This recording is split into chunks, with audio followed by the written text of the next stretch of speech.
Саламатсыздар ма оқушылар? Екінші тоқсан бойынша алынатын квадрат теңдеулер бөлімі бойынша жиынтық бағалаудың жалпы нұсқасын түсіндіретін боламын.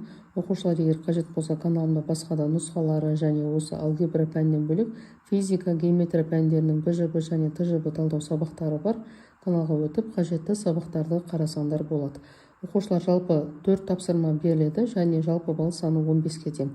Ал енді бірінші тапсырмада былай делінген: берілген теңдеулерді ax квадрат қосылған bx қосылған с тең 0 түріне келтіріп, a, b, с коэффициенттерін табыңыз дейді. Оқушылар мінекей мына берілген теңдеуді мына түрге келтіреміз де a, b, с коэффициенттерін табатын боламыз. Оқушылар ең алдымен жақшаны ашамыз де қысқаша көбейту формуласын қолданып, мінекей мына жақшаны ашамыз. Ол тең болады бірінші өрнектің квадратына 4х квадрат минус 2 еселенген бірінші және екінші өрнектің көбейтіндісіне минус 4х болады, плюс екінші өрнектің квадраты тең. Мұндағы мінекей мына жақшаны көбейтудің үлестерінің қасиетін пайдаланып ашамыз. Сонда х квадрат қосылған 2х минус 3 болады. Жақшаны аштық, енді барлығын бір жаққа жинақтаймыз. 4х квадрат минус х квадрат болып ауысады. Минус 4х, мұндағы 2х минус 2х болып ауысады теңдіктің сол жағына, плюс 1-дің өзі жазылып, минус 3 плюс 3 болып ауысады. Тең 0. Енді ұқсас мүшелерді біріктіреміз. 4х квадрат минус х квадрат 3х квадрат болады. Минус 4х минус 2х минус 6х болады. Мұнда екеуінің таңбалары бірдей қосылады. Сонда бізде a 3-ке тең екен, b мінекей минус 6-ға тең, ал с 4-ке тең екен. Сонда жауабы оқушылар коэффициенттер, яғни a коэффициенті 3-ке, b минус b тең болады минус 6-ға, ал с тең болды 4-ке. Оқушылар, келесі екінші тапсырманың астында 6y квадрат минус 5y қосылған 1 тең 0 квадрат теңдеудің түбірлерін табыңыз. Оқушылар, мұнда бізде a тең 6-ға, b тең минус 5-ке, ал с тең 1-ге. Енді дискриминантты есептейміз. Ол тең болады b квадрат минус 4a с-ға. b мінекей бізде минус 5-ке тең, квадраттаймыз. Минус 4 көбейтеміз a-ға, көбейтеміз с-ға. Сонда 25-тен азайтамыз 24-ті, тең болады 1-ге. Енді y1 мен y2-ні есептейік, яғни түбірлерін табамыз. Түбірлерін табу үшін минус b плюс минус түбір астында d бөлінген 2a деген формуланы қолданамыз. Енді орнына қоятын болсақ, b бізде минус 5-ке тең, формулада минус бар, сонда 5-тің өзі болады. Плюс минус түбір астында 1, 2 көбейтілген a бізде 6-ға тең.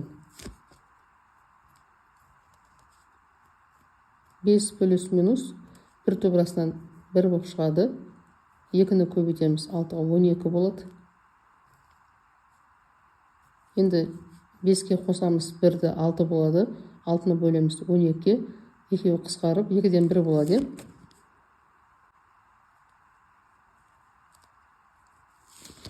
5-тен 1-ді азайтамыз 4 болады. 12-ден 4, 2-ге қысқарып 3-ден 1 болады.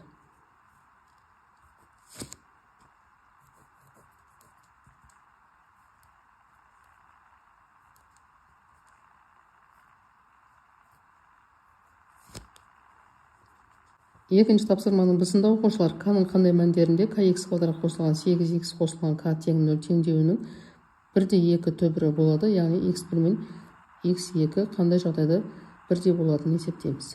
Оқушылар, ең алдымен дискриминантты есептейміз. b квадрат минус 4ac. b бізде 8-ге тең, a k-ға тең, c да k-ға тең. Сонда 8-дің квадраты минус 4 көбейтілген a бізде k-ға тең, c да k-ға тең. Сонда 8-дің квадраты 64, азайтамыз 4k квадратты. Енді мұндағы k-ны табу үшін осы өрнекті 0-ге теңейміз. 64 4k квадрат тең болады 0 деп аламыз. Минус 4k квадрат тең, мұна 64, мұнда минус 64 болса де. 2 минус плюс болып кетеді, сонда k квадратты табу үшін 64-ті бөлеміз 4-ке. Сонда k квадрат тең болды 16-ға, ал k-ның өзі оқушылар тең болады плюс минус 4-ке. Яғни k-ның орнына плюс 4-ті немесе минус 4-ті қойып квадраттасақ 16-ға тең болады екен. Сонда жауабы плюс минус 4 болады. Келесі үшінші тапсырмада кері вет теоремасын қолданып түбірлері 2-ден 1 және 1,2-ден 1 болатын келтірілген квадрат теңдеуді жазыңыз. Оқушылар, бізде x1 2-ден 1, ал x2 1,2-ден 1, яғни түбірлері арқылы біз вет теоремасын қолданып, мұндағы мінеке келтірген квадрат теңдеудің жалпы түріне келтіретін боламыз. Мұндағы x1 мен x2-ні қосатын болсақ минус p-ға тең, яғни мұндағы x-ның алдындағы өрнекке тең, ал x1 мен x2-ні көбейтетін болсақ, ол q-ға тең. Енді біз x1 мен x2-ні қосқан кезде минус p дегенді қолданайық. Сонда 2-ден 1-ге қосамыз 1,2-ден 1-ді. Мынау бізде жарты, мынау 1,5, сонда тең болады 2-ге. Енді көбейтейік, 2-ден 1 көбейтеміз 1,2-ден 1. Мұндағы дұрыс бөлшектің өзін жазайық. Мұндағы аралас санды бұрыс бөлшек айналдырамыз. Сонда 2-ден 3 болады. Алымдарын көбейтеміз 3 болады, ал бөлімі 4 болады. Сонда 3-ті 4-ке бөлсек 0,175 болады. Сонда оқушылар, мұнда бізде p-ны береді. Сонда p тең болды минус 2-ге. Бізде мінеке формулада минус p делінген, ал q тең болды 0,175-ке. Енді мына түрге келтіреміз. Сонда x квадрат минус 2x қосылған 0,175 тең 0 деп аламыз.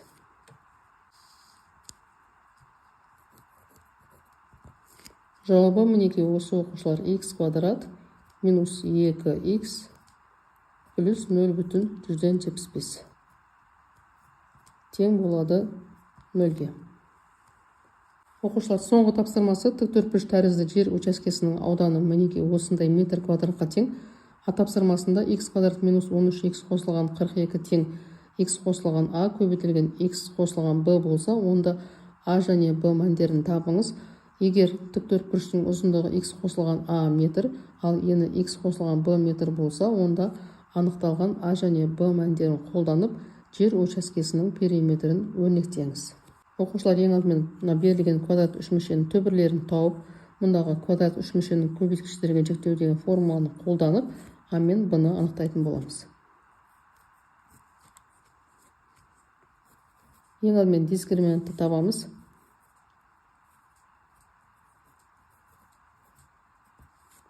a бізде 1-ге тең, b минус 13-ге тең, c 42-ге тең.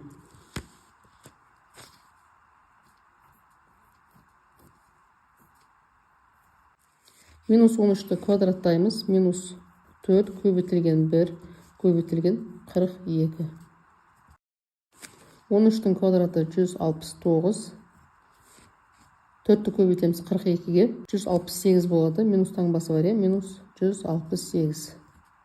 Тең болады 1-ге. x1 мен x2-ні табамыз.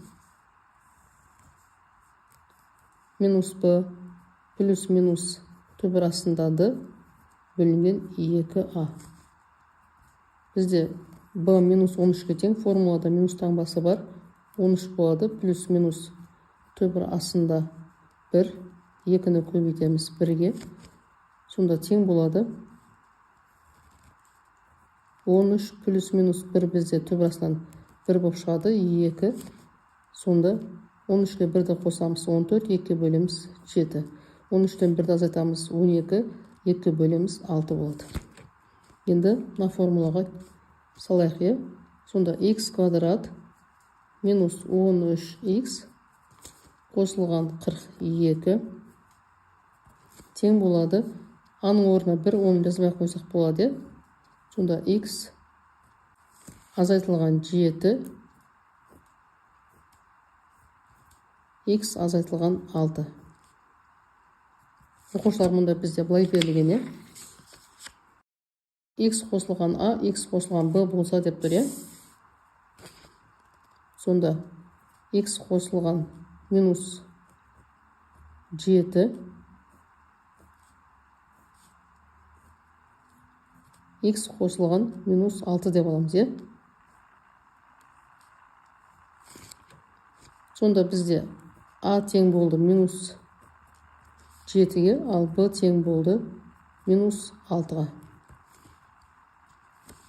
Енді b тапсырмасы бойынша периметрді есептейміз.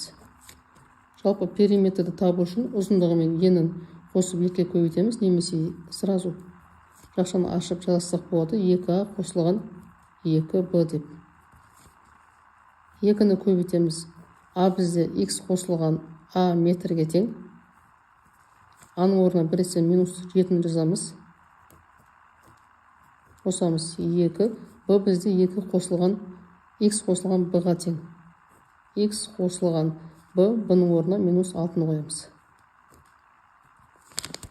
Жақшаны ашамыз. Сонда 2x, 2 көбейтеміз 7-ні минус 14 болады. Мұнда көбейтеміз 2x болады. 2-ні көбейтеміз минус 6-ға минус 12 болады. 2x-ке 2x-ті қоссақ 4x болады.